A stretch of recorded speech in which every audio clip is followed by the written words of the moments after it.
I The think that's Knicks a are in a lot better of position than the Boston Celtics, and it's not even close over the next 3 years. It's not even this upcoming season for close. sure. I don't know about the next two, The three. next The 3 years, next two yes. probably. In that third year, I don't know. That third year, I mean, I think you're sleeping on what the Celtics and Brad Stevens can do. What is the biggest reason why we think the Knicks can make the finals this year? Why? Because of what? The Celtics are hurt and the Pacers are hurt, right? That's the two reasons why.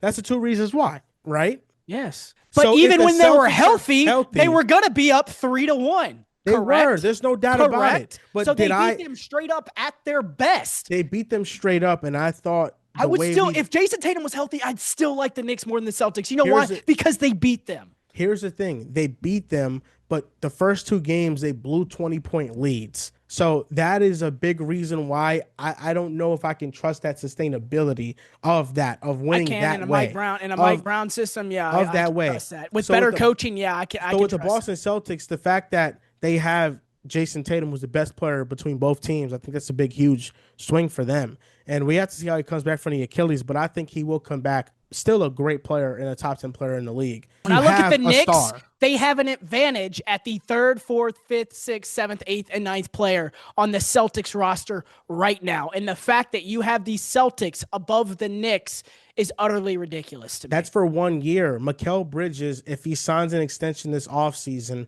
he's going to get 40 million or more. Once he signs that contract, we are over the tax and we cannot have that good of a bench anymore. This is a team who got Jalen Brunson to take considerably less in the last two contracts that he's Mikal signed. not taking With less, bro. Mikal Bridges, you don't think he's taking less? No, Mikal is going to get what he got. He's going to get paid. He knows he can Why get do a you say lot. that? Everybody would have thought Jalen Brunson would have got paid. He just came Yeah. off of And a 4-year, $100 million contract. that Everybody isn't thought a, he was going to get that paid, so and then he so just took less. that is an Mikal Bridges seems like a anomaly. team guy to me. You should know that. You That should is know an that. anomaly. So you're banking on the fact that Mikal Bridges is going to do what one of 1,000 athletes do. OG Anunoby's still on that roster, bro. OG got paid market value. Yeah, 100%. But OG's still there. Like, it's not like Is Mikal he a team Bridges is. guy? Do you know what you could get if you had to trade Mikal Bridges?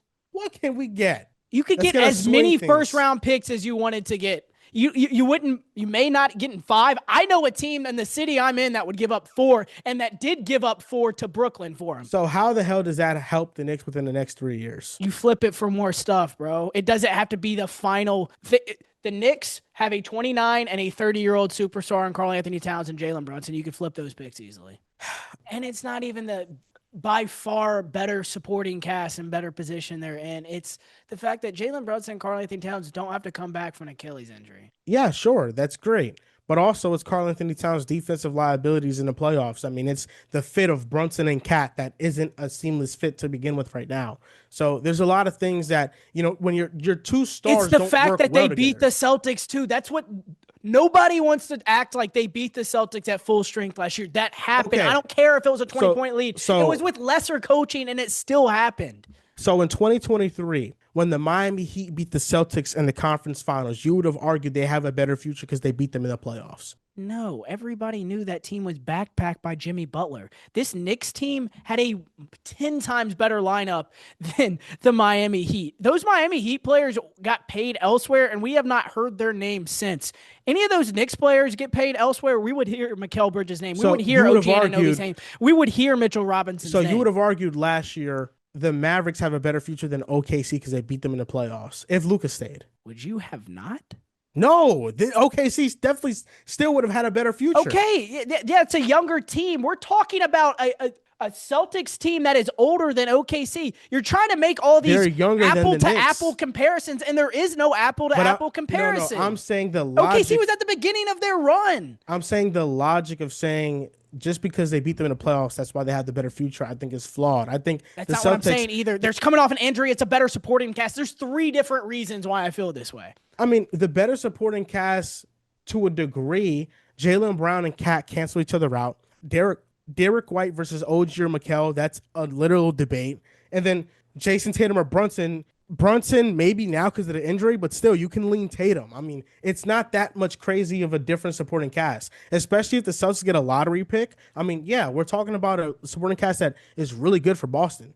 And are they just not going to get nothing back for Simons if they decide to trade him? Like, I don't know. Like, Brad Stevens, he got Porzingis for nothing. He got Derek White for nothing. Like we also are just glossing over the fact that Brad Stevens is not going to leave this roster the way it is. He's clearly going to make moves. But Joel, it was a different position. The Kristaps, nobody knew they wanted to move off Marcus Smart when they did. Everyone in the league knows they want to get rid of Anthony Simon. So what are they going to give up to get him? And by the But way, we've already seen the Trailblazers what I'm make it saying clearly.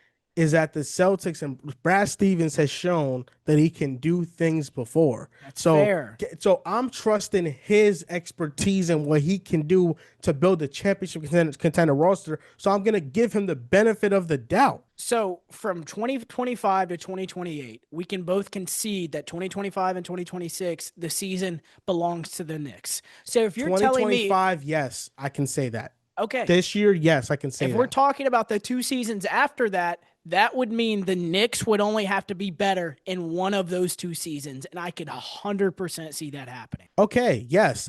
This is simple. The New York Knicks are favored to win the Eastern Conference this year. And the team that is so scary and is coming back apparently with a fully loaded roster in 2027 is the Boston Celtics, a team they have already beaten. And I would argue that it would be impossible in this current NBA climate to build a Celtic team as good as last year's through free agency. I don't envision that happening. I envision the Knicks winning the East and being favored to win the East at least 2 of the next 3 years, if not all 3 years. You're gonna I take don't know why you're mad at me for being high on your team. No, because This is why I'm mad quite at your frankly, logic. I think I'm our not friend, mad I think at- our I'm starting to question our friendship. I think it's a little bit lopsided because I'm the one always gassing up the Knicks. I'm the one always wanting your success and wanting you to succeed. But when it comes to the Grizzlies, no. No, They're I'm always at the mad. bottom every list. And when it comes to John Morant, no, always at the bottom of every list. So you and I may need to cut the cameras here and have a real conversation about our friendship and where we are in this. I'm mad at the logic. I'm not mad that you're high on the Knicks. I'm high on the Knicks too. But you have the Knicks You over have the them Denver at Nuggets. 8, bro. That is not high on the Knicks. The Yes, eighth that best is. team over the next 3 years. Are you kidding me? Yes, that is high on them. I can Yes, I it can get is. down with 5 or 4 or 3, but 8? Yes, 8 is fine. It's perfectly fine.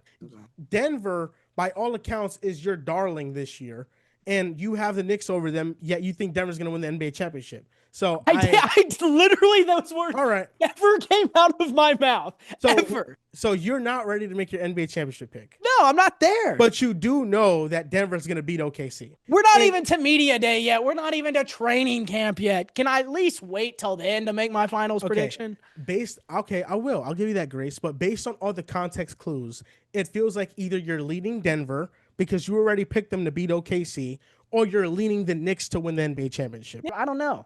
I haven't thought that far. My brain has been on, oh my God, the Knicks are at 8 for Joel. That is what my brain's been on.